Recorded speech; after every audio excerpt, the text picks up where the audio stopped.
Oh my god, I'm kind of getting the feels right now. This is too real. It's too real. Oh, it's too real. Stop it.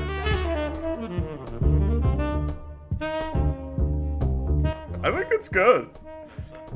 I'm really enjoying it. I like it. All right, moving on.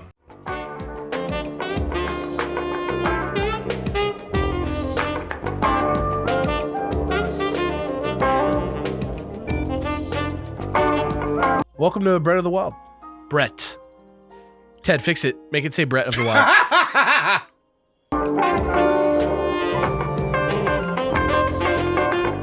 Welcome, gamers, to Super Beard Bowl Season 2. Each month, we're doing an all-new 8-episode series complete with a beginning and an end, as voted on by you, our loyal viewers. Without paying a single penny, everyone who watches will be able to vote on one of 4 show ideas, and once you narrow it down from 4 to 2, the Beard Bowl Patreon tier will then choose between the top 2 for which show gets made into a full 8-episode series. This month, the winning series is Beard Bros Movie Reviews. Brett, Jirard, and Alex watch and review movies that you guys thought they might enjoy. Sometimes they do, and sometimes they don't.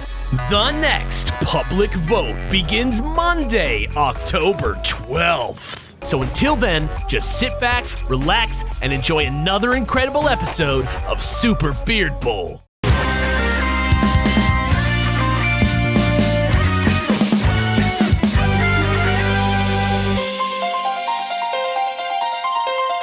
Hello, everyone. Welcome back to Season 2 of Beard Bros Movie Reviews. I'm Jirard, that's Brett, and today we're talking about Extreme Job. Yeah, So- very movie I never heard of. How about you? Never heard of it, never knew what it was blown away at how funny and how genuine the performances were, considering that I don't speak Korean. I don't know. I walked away loving it. Okay, I feel you. All right. What did you think about it? What did I think about it? I had a really good time. It was very surprising to me. It was a very surprising film that I think made me question a lot of my not assumptions about Korean filmmaking, but I think made me realize, like, oh shit, maybe I don't know as much about Korean filmmaking as I thought. You know? Have you seen any other Korean films before this? Yeah, definitely. But it made me go, have I seen Korean comedies before this? You know? Yeah. So just for you guys who don't know, Extreme Job came out in 2018, and the premise is it's a unit of detectives in I'm not sure the city, but it's a big city in South Korea. And they're down on their luck. They're not that great at their jobs. Like, there's even another squad that's like comically opposed to them with like the same number of people in the unit, and they're just better. You know how it goes. Yeah, they're the narcotics team. They're supposed to be focusing on drug busts and stuff, and they're down on their luck every step of the way. They're not great at their jobs, and eventually they get a break on like the person they've been tracking, like the big drug lord, who has like a new lair in town. And to get surveillance on this lair, like right across from that lair is a fried chicken joint that's like selling. So they buy the fried chicken joint to have consistent surveillance. Yeah, they think that, okay, if we buy a chicken joint, because they've been told by the owner that like there's no business, he's trying to sell because no one wants to buy it, and he's selling, and the only customer they have is the warehouse across the street, which is the warehouse in which all of the drug dealings are happening. So they figure out, okay, if we buy the chicken place, we can get an in, and that'll like turn our luck around. We'll have the biggest drug bust of all time. But of course, things don't work out that way. Hilarity ensues. You get it. I appreciate the novel premise. It was something that like I had never heard before, which is what made me most excited for the film. You know? Yeah, I didn't know what to expect at all. I think the through line of like these this squad, you had like the young hopeful baseball player guy who was like, I'll do anything to honor our crew, captain, like I'm loyal to you. And you had the surveillance guy who's like been doing this for a very long time. You had like the woman who was very like not great at undercover, was always like passionate about catching people, who like was a specialist in martial artist. And then you had like this creepy guy, Ma, who like everyone thought was creepy and weird and gross, but he had the biggest like surprising arc of everyone, because like he went from being like this creepy weirdo guy to like being the guy that like creates the secret sauce for the recipe for the chicken based on like a family legacy that ends up blowing up the chicken spot.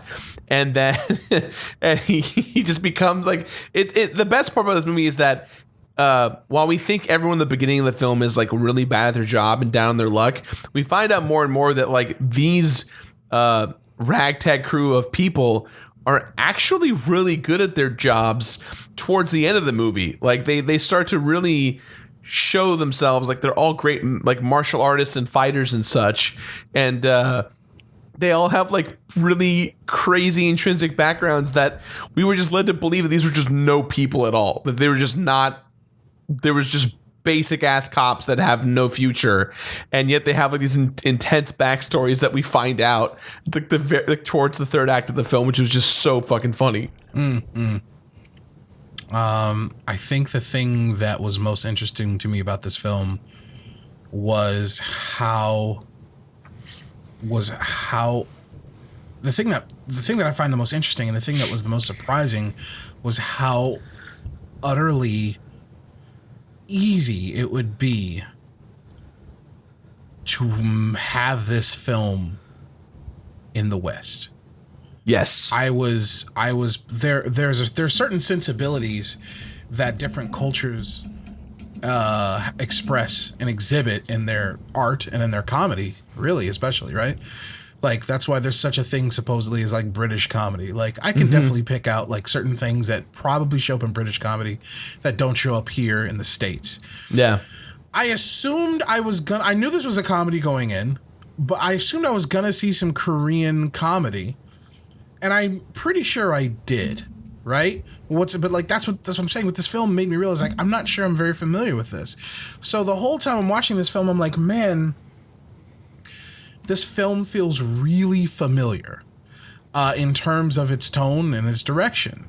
So much so that like if you remade this shot for shot here, I would have no idea it was a Korean film.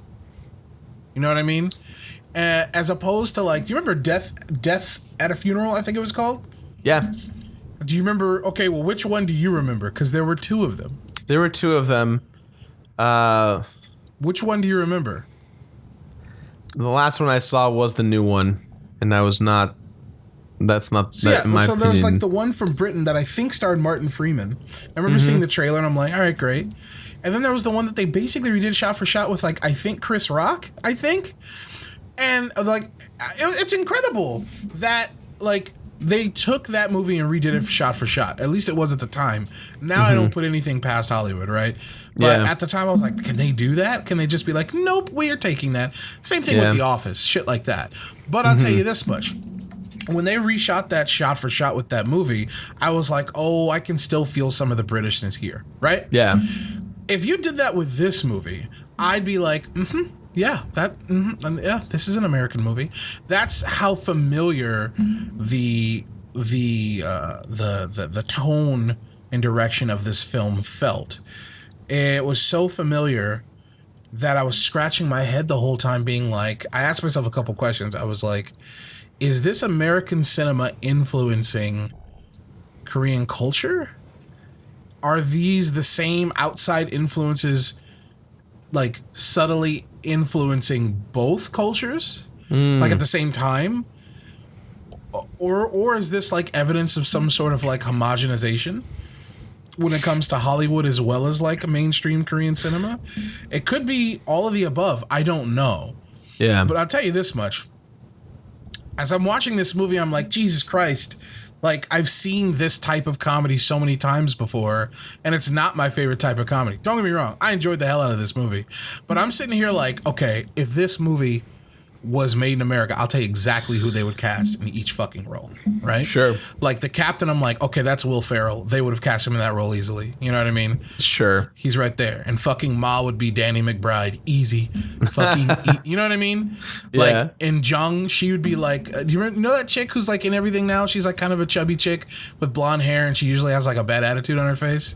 You know what I'm talking about? Not Rebel Wilson. No. Not Rebel Wilson. The Okay. other one. The other one. You like, like if I didn't, I should have looked up her name for this. I apologize. I just didn't want to. You know what I mean? Yeah.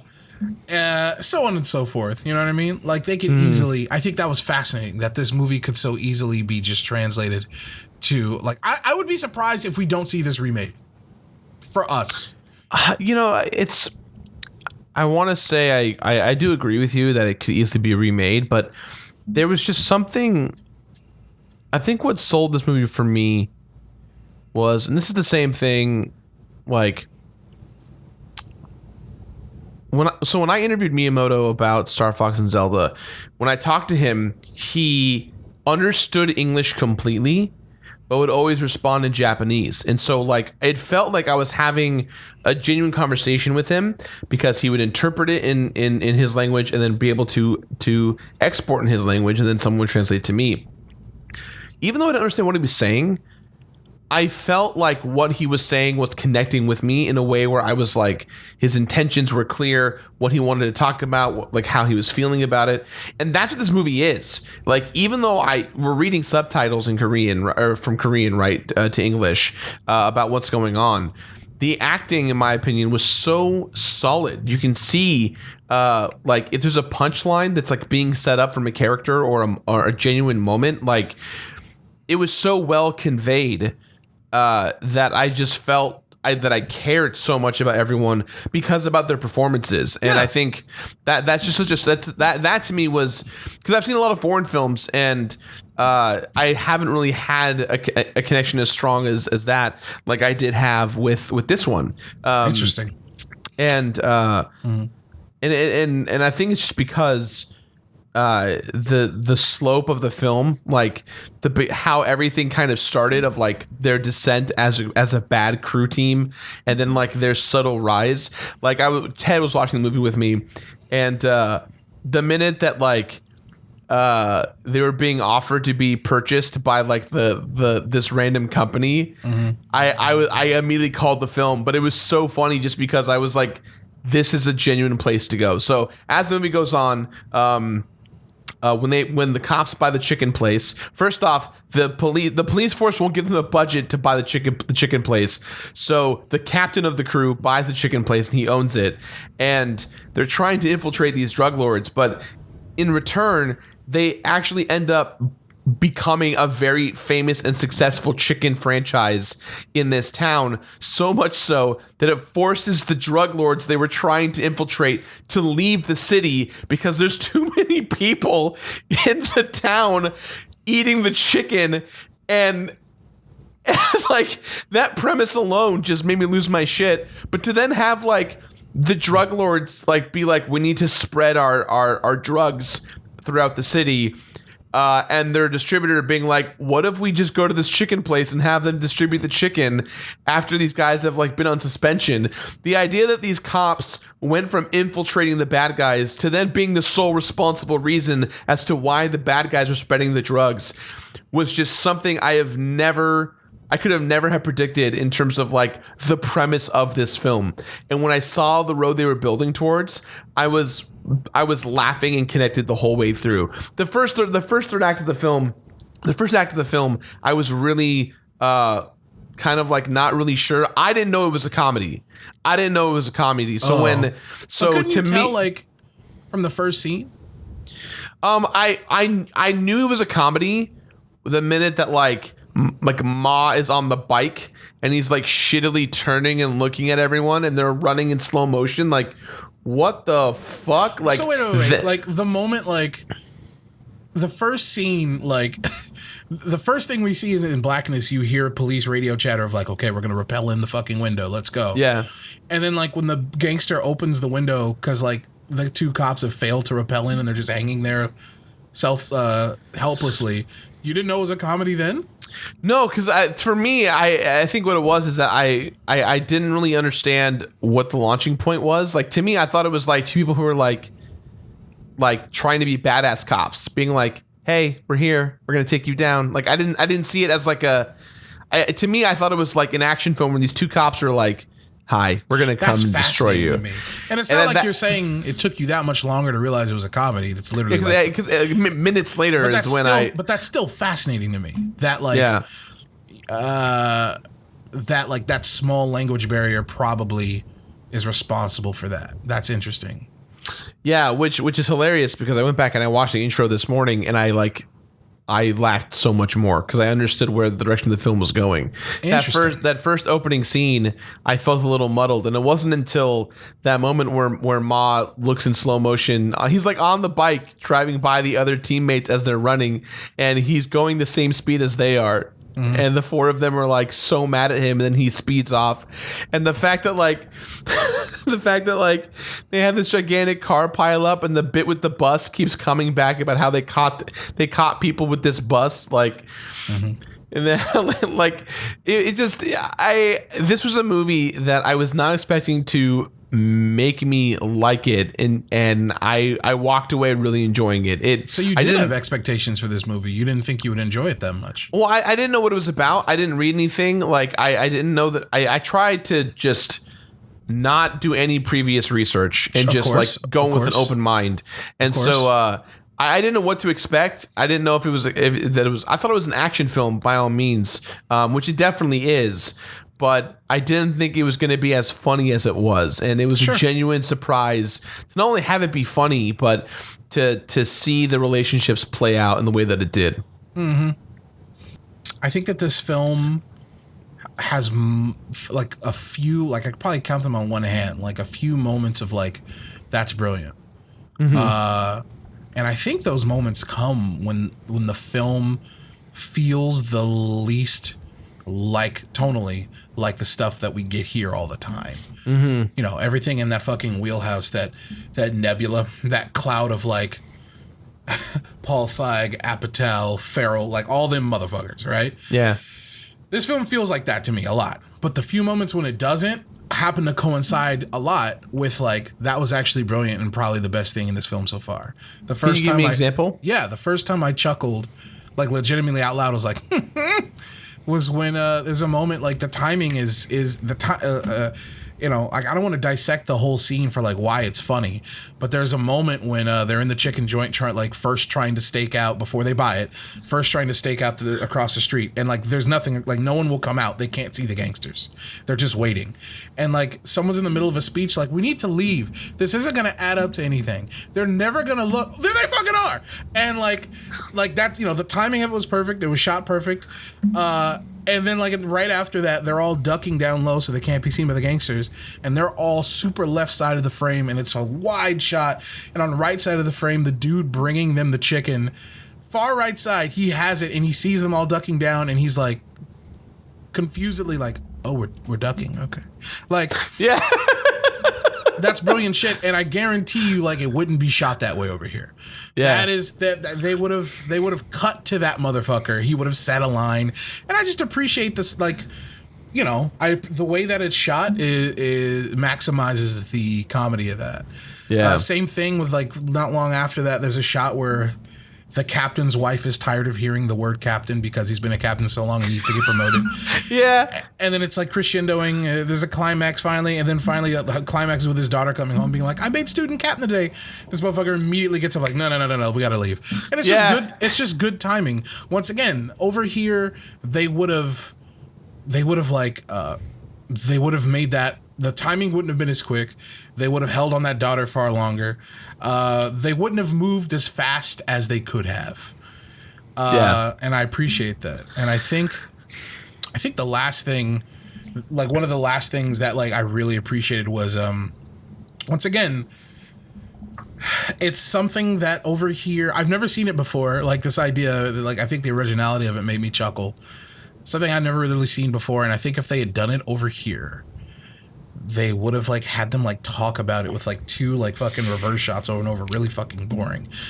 But it was during the final climactic battle. There's like a giant brawl in this movie, and at one point, one character, one of the hero cops, just picks a dude at the top of the fight, and he's like, I'm gonna kick his ass. And he follows this guy throughout the brawl. And it gets to the point where this dude's like, I can't beat this guy, and he tries to run away, but everywhere he turns, he just gets a judo flip. Yeah. And eventually gets to the point where he like bumps his back against him, and he's like, oh man. And he just gives him his hand to get judo flipped.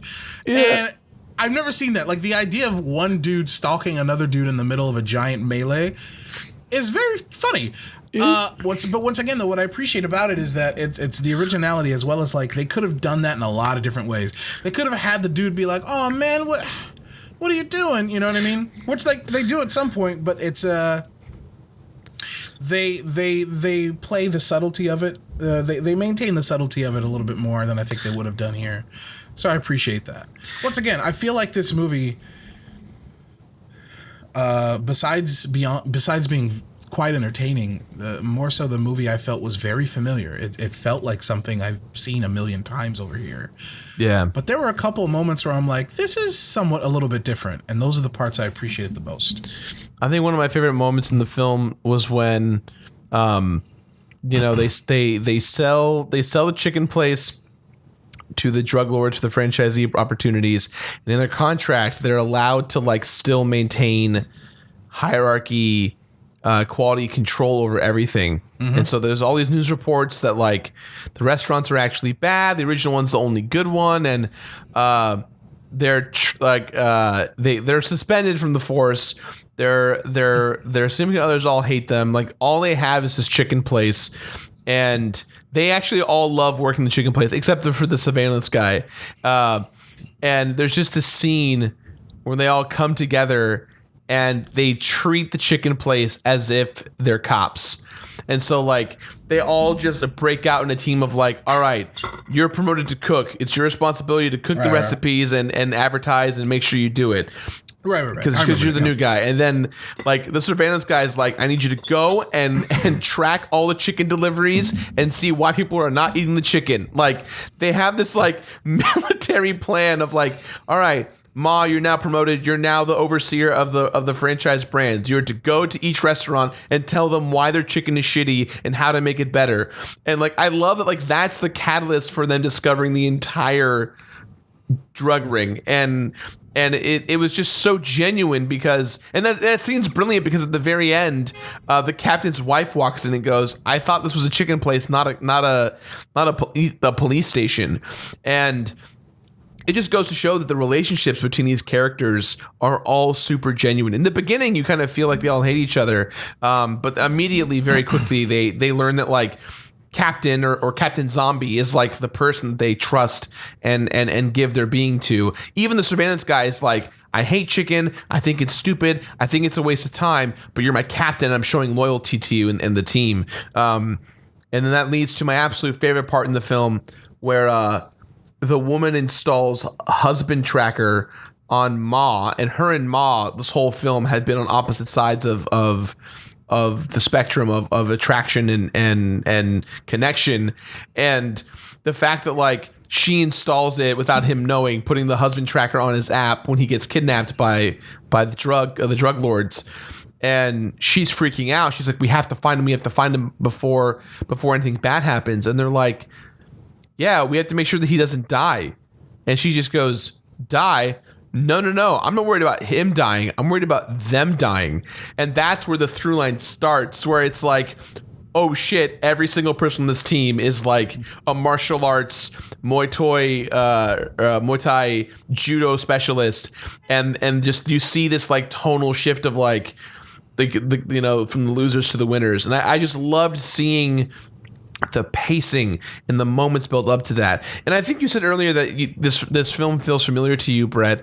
And I agree, it does feel familiar, but it also feels so different enough that I think what it comes down to is, how do I say this? This is the best version of like a Paul Feig, Judd Apatow action comedy film that I have seen that was not them. And I don't know if that means that because we've had so many of them and that over the years they've just felt super stale, casting the same 6 people in them and changing the premises accordingly. But this just felt so fresh, so different, and so familiar. And I think that familiar line comes from we've seen things like The Other Guys, right? With like Will Ferrell and Yeah, we know what's his name? We know what you're talking about. Like you've got like the cops who are in a rut, and then like the guys across the table who are like the actual stars of the police department. There's a lot of tropes and moments and things that are very familiar, but I think there's so many great genuine moments that made me go from like, oh, this film's okay, to like, wow, I really enjoyed it through and through. Yeah, I agree. Like I said, I enjoyed this film. I feel like I won't have to see it again for a long, long time, if ever. Like, I feel like this film wasn't that smart, but like I had a good time, which is like a very low bar. But I will agree with you in that like it's fucking foreign, and I don't mean it's from Korea. I mean like there are plenty of elements in this film that are novel, at least to me. That made it go, oh shit, yeah, this is definitely worth seeing. Like I'm like, yeah, I think it's definitely worth seeing. It's very enjoyable. I'll tell you this much. I am fucking so glad. I would have been pissed. I'm so glad that when I sat down to watch this movie, I just happened to have dinner with me. Like, I was eating dinner while I started. If I hadn't, didn't have food while watching this, I'd have been fucking pissed. Because of all the chicken? Dude, there's so much delicious food in this movie. Yeah. And it looks good. And there's like a couple of Korean barbecue scenes, which we're not able to do right now. And I'm like, fuck. I had the same reaction every time it was on scene. On the screen, I was like, I miss Korean barbecue. I want to be with friends at Korean barbecue right now. And I love it. At the end of the movie, it's like the good cops and the bad cops are having Korean barbecue together. I was like, oh man, now not only is it full circle, but there's now more food on the table, and I wish I could eat that with my friends. Yeah, I'm glad I was eating. Like I said before, I think I would not be surprised if this movie got remade out here with a different name and a bunch of white people in it. I hope that doesn't happen, because I think this movie is just fine. You know, I think so too. This is a film that should be left alone. It's great the way that it is, and we don't need to translate it to American sensibilities of filmmaking. It's already there, if you ask me. You know, it's true. It's already gotten its westernization enough within the film. We don't need to like take the risk of making it worse. Appreciate you guys watching and hanging with us though. Beard Bros movie review season 2, right? Wow. Brett, your scoring for the film. Oh, okay. I'm gonna give it probably like 2.5. Like, I had a good time. Yeah. 2.5 out of 5? Yeah. Okay. I thought it was just fine. You know what I mean? Middle of the road. Sure. I think the exact opposite of that. I thought it was great. I'm gonna give it 4.75 chicken. Yeah, I loved it. All right. I mean, apparently that's really high. Did you not hear me talk about how I was laughing the entire time and enjoying it? Like, you're right. I'm just like that's so. That means like that's this movie and your favorite movie of all time are at least 0.3 points away, which is. I mean, I think, truth be told, I'm not the kind of guy that's like 5 out of 5, 10 out of 10 movie, but like I try not to take the scores of like my favorite film of all time and compare it to this film, because the apples and oranges stuff to me is just unimportant. I'd rather just take the film for what it is and like judge my ability of enjoyment on it. You're the one that told me to put a number. I said 2.5. I know, but I did say that. But you also brought up that like it's in the echelon of my scoring of other films, which I don't think is important. You just surprised me. I think that's fine. You want to give it 4.7 sticky chickens out of 5? That's fine. Yeah, sticky, delicious Korean rib-based chicken. All right. Deep fried with some cabbage. Thank you, everybody. We'll see you next time. A little rice cake to go with it. A little rice wrap. I'm done. Oh! You won't go wagging these sacks no more. Wagging these sacks. Kill that man. No. Why not? You I can just take an elevator. Waggity sack. Used to be Wackety Sacks. Waggity sack. Waggity sack, waggity sack.